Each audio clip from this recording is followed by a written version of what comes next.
Assalamualaikum warahmatullahi wabarakatuh.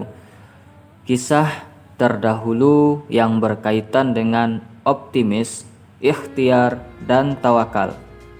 Dengan judul Air dan Batu Menjadi Motivasi Ibnu Hajar.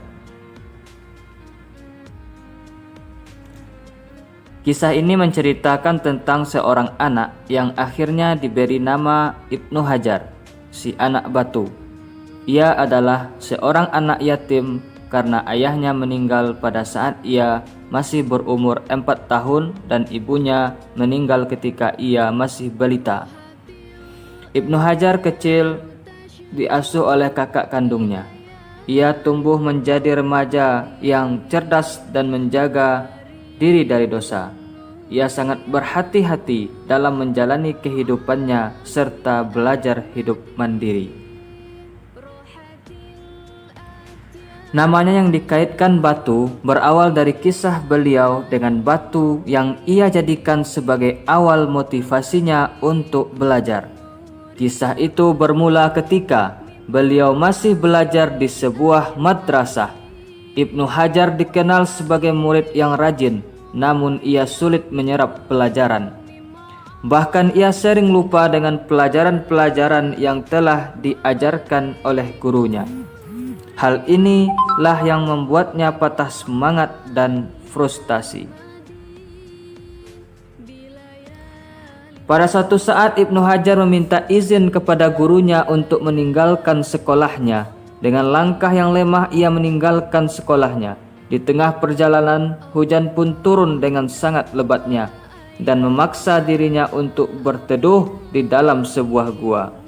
Ketika berada di dalam gua, pandangannya tertuju pada sebuah tetesan air yang menetes sedikit demi sedikit jatuh melubangi sebuah batu.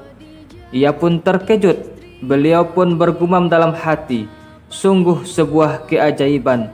Bagaimana mungkin batu itu bisa terlubangi hanya dengan tetesan air? Ia terus mengamati tetesan air itu dan mengambil sebuah kesimpulan bahwa batu itu berlubang karena tetesan air yang terus menerus. Dari peristiwa itu, seketika ia tersadar bahwa betapapun kerasnya sesuatu, jika ia diasah terus menerus maka ia akan menjadi lunak. Batu yang keras saja bisa terlubangi oleh tetesan air, apalagi kepala saya yang tidak menyerupai kerasnya batu. Jadi kepala saya pasti bisa menyerap segala pelajaran jika dibarengi dengan ketekunan, rajin, dan sabar.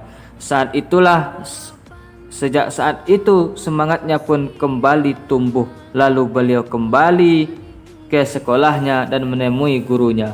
Beliau menceritakan peristiwa yang baru saja ia alami. Melihat semangatnya yang tinggi, gurunya pun berkenan menerimanya kembali untuk menjadi murid di sekolah itu. Sejak saat itu perubahan pun terjadi di dalam diri Ibnu Hajar. Beliau menjadi murid yang tercerdas dan melampaui teman-temannya. Beliau akhirnya menjadi ulama besar dan sangat terkenal sampai sekarang. Bahkan beliau memiliki banyak karya berupa kitab-kitab yang terkenal sampai sekarang. Sumber biografi ulama salaf. Itulah kisah yang kita dapat ambil hikmah dan pelajarannya. Demikian saja. Billahi taufiq wal hidayah. Assalamualaikum warahmatullahi wabarakatuh.